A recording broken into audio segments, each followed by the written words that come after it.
I love the look of fresh flowers at home. I know probably everybody does, but with mine, it's like I get them home, I shove them in a vase, I call it a day.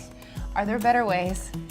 Well, there's so many different ways of doing flowers at home, and I think the strongest thing is about your mechanics. So if you have strong mechanics, you're going to have strong design. So one of the things that we always start with is that whatever container that you choose, I say clear glass because you can see the water level and you can see if it needs to have maintenance done, but you can do it in any kind of container as long as it's water. Don't put anything with wood on top of wood, it'll seep the water out. Okay. What type of flowers work for different arrangements? Oh, you know what? I think low and pave. Don't do anything funky or kind of tall or showy or something for your home because you're not going to get longevity.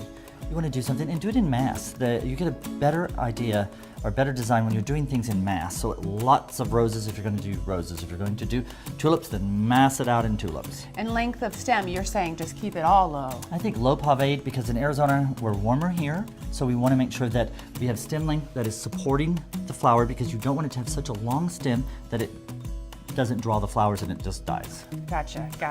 Now, how about like using fresh fruit or vegetables? Oh my gosh. If I get really We crafty? do, and we use a lot of fresh fruit during the holidays. For Christmas, we use cranberries. But and fill it up. It's just like marbles, but at the same token, you have to change the water or you're making wine, and it does only takes 2 days, 3 days, and it's bad. Right. So, okay. So maybe change it more out. for events. That would be. I'll keep the fruit. No, you can do it at Leave the home. fruit. Just change the water. You're giving me more and more confidence with this flower thing. No, definitely. But one of the biggest things is to make sure that you have a frog in your vase. Just like here, we use curly willow.